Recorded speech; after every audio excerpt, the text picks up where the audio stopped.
Vegetarian உணவு தான் நல்ல உணவு அப்படின்னு பல பேர் நம்ம ஊர்ல சொல்லிக்கிட்டு இருக்காங்க. வேற சில பேர் பால், தயிர் மாதிரியான மிருகத்தில் இருந்து வரக்கூடிய உணவுகள் கூட பயன்படுத்தாம வீகன் டயட் அப்படிங்கிற ஒரு புது வகையான உணவு பழக்கத்தை ஃபாலோ பண்ணிக்கிட்டு இருக்காங்க. இவ்வளோ ஏன் வெஜிடேரியன் மற்றும் வீகன் உணவு முறைகள் ஒரு ஸ்டேட்டஸ் சிம்பிள் மாதிரி மாறி இருக்கு. அதாவது நம்ம ஊர்ல நிறைய மக்கள் நான் ஒரு வெஜிடேரியன், சைவ சாப்பாடு மட்டும்தான் சாப்பிடுவேன் அப்படின்னு பெருமையா சொல்லிக்கிட்டு இருக்காங்க. இந்த மாதிரி மக்கள் ஜாதி ரீதியாகவும் மத ரீதியாகவும் இந்த சைவ உணவுகளை அடையாளப்படுத்தி வச்சிருக்காங்க. பல நூறு வருஷங்களா இந்த சைவ உணவு ஜாதி ரீதியா ஒரு சில குறிப்பிட்ட மக்களுக்கு உயரிய அந்தஸ்தை கொடுக்கக்கூடிய விஷயமா இருந்து வருது. வெஜிடேரியன் சாப்பாடும் வீகன் உணவு முறையும் தான் சிறந்த உணவு பழக்கங்கள் அப்படின்னு பல திரைத்துறை நட்சத்திரங்கள் கூட சமீப காலமா பேசிக்கிட்டு இருக்காங்க. இந்த மாதிரியான சினிமா பிரபலங்கள் சொல்ற காரணத்தினாலேயே நாம இந்த மாதிரியான உணவு முறைகளை பின்பற்ற ஆரம்பிச்சா அது பெரிய ஆபத்துக்களை ஏற்படுத்தக்கூடிய வாய்ப்புகள் இருக்கு. இந்த பிரபலங்கள் சொல்ற விஷயங்கள்ல சில உண்மைகளும் இருக்கு. அதாவது நீங்க முழுசா சிக்கன், மட்டன், பால், முட்டை, தயிர் மாதிரியான உணர்வுகளை பயன்படுத்தாம காய்கறிகள், பழங்களை மட்டுமே சாப்பிட்டு உயிர் வாழ்ந்தா அப்போ உங்க உடம்புல இருக்கக்கூடிய கொலஸ்ட்ரால் லெவல் ரொம்ப கம்மியா இருக்கும். இது மூலமா உங்களுக்கு ஹார்ட் அட்டாக் வரக்கூடிய பிரச்சனைகள் குறையும். அதே மாதிரி இறைச்சி, பால், முட்டை மாதிரியான உணவுகளை தவிர்க்கும் போது மீதம் இருக்கக்கூடிய சைவ உணவுகள் சுலபமா ஜீரணம் ஆகக்கூடிய உணவுகளா இருக்கு. இதனால உடல் எடை கம்மியாகும். அதே மாதிரி பல வயிற்று பிரச்சனைகளை தவிர்க்க முடியும். வெறும் கொலஸ்ட்ரால் லெவல் மற்றும் பாடி வெயிட் சார்ந்த பிரச்சனைகளை மட்டும் வச்சு பார்க்கும்போது வீகன் மற்றும் வெஜிடேரியன் உணவு முறைகள் சிறந்த உணவு முறைகள் மாதிரி தெரியலாம்.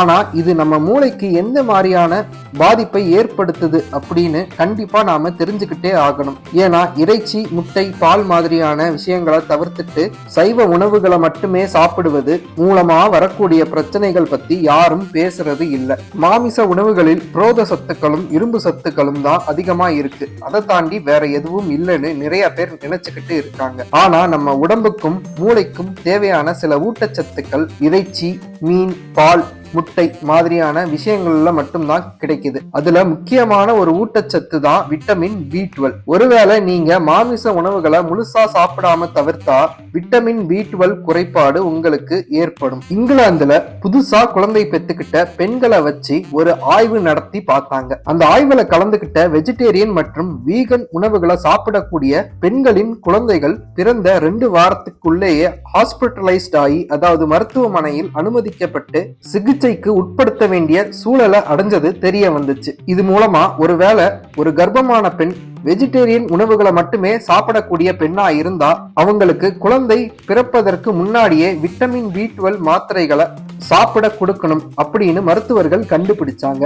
விட்டமின் B12 குறைபாடு குழந்தைகளுக்கு பிரச்சனையை ஏற்படுத்துவது மட்டும் இல்லாம பெரியவங்களுக்கும் தலைவலி, சோர்வு, கவன சிதறல், கவலை, டிப்ரெஷன் மாதிரியான பிரச்சனைகளை ஏற்படுத்தும். மாமிச உணவுகளை தவிர்ப்பது மூலமா ஹார்ட் அட்டாக் வர்றதுக்கு வாய்ப்பு உங்களுக்கு கம்மியானாலும் இறைச்சி உணவுகளை முழுசா தவிர்க்கும் மனிதர்களுடைய மூளைக்கு விட்டமின் B12 கிடைக்காம போறதால ஸ்ட்ரோக், அதாவது பக்கவாதம் வரக்கூடிய வாய்ப்புகள் அதிகமா இருக்கு. இதுக்கு அடுத்ததா நம்ம மூளைக்கு ரொம்ப முக்கியமா தேவைப்படக்கூடிய ஒரு ஊட்டச்சத்து என்னன்னா கோலின்.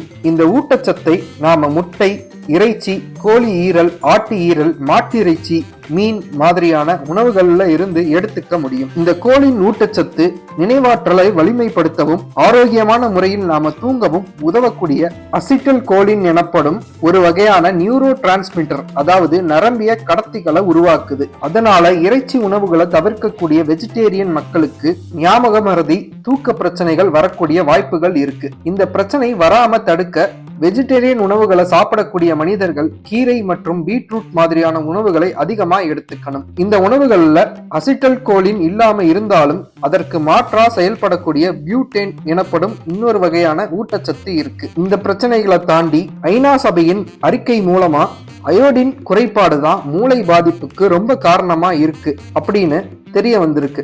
நாம சாப்பிடுற கடல் உப்புல அயோடின் இருந்தாலும் நம்ம உணவுல ஒரு குறிப்பிட்ட அளவுக்கு மேல உப்பை போட்டு சாப்பிட முடியாது. அதனால தேவையான அளவு அயோடின் நமக்கு கிடைக்கிறது இல்ல.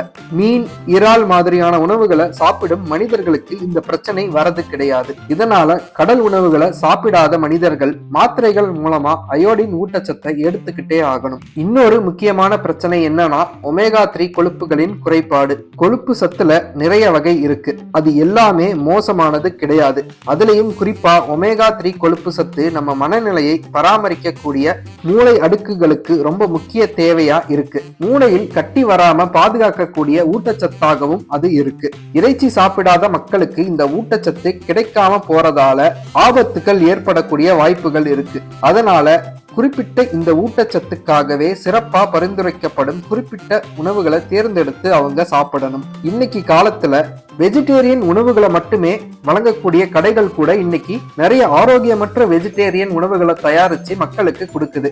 ஒருவேளை நீங்க முழுசா வீட்டுல சமைச்ச உணவுகளை மட்டுமே சாப்பிடாம கடையில போயும் வாங்கி சாப்பிட்டுட்டு நான் வெஜிடேரியன் சாப்பிடுறேன் அதனால நான் ஆரோக்கியமா இருக்கேன்னு சொன்னா அதை விட முட்டாள்தனம் வேற எதுவும் இருக்க முடியாது. இருந்தாலும் இறைச்சி, பால் உணவுகளை தவிர்க்கக்கூடிய மக்கள் அவங்களோட ஜாதி, மத அடையாளங்களை அதற்கான காரணமா சொல்லாம உண்மையிலேயே விலங்குகள், பறவைகள் மற்றும் மீன்கள் மேல இருக்கிற இரக்க குணம் காரணமா இந்த மாமிசம் மற்றும் பால் உணவுகளை தவிர்த்தா அதற்காக நாம அவங்கள பாராட்டியே ஆகணும். அதே நேரத்துல இப்படி எந்த வகையான ஆரோக்கிய சிக்கலும் வராம இருக்க அவங்களுக்கு தேவையான சப்ளிமெண்ட் மருந்துகளையும் மற்றும் மாற்று சைவ உணவுகளையும் நாம அவங்களுக்கு தரணும். எந்த வகையான காய்கறிகள் மற்றும் பழங்களில் அவங்களுக்கு தேவையான ஊட்டச்சத்துக்கள் இருக்குன்னு கண்டுபிடிச்சு அந்த உணவுகளை அதிகமா எடுத்துக்கணும். இது மூலமா அவங்க மகிழ்ச்சியான முறையில அவங்களோட உணவு பழக்கத்தை தொடர்ந்து பின்பற்ற முடியும்.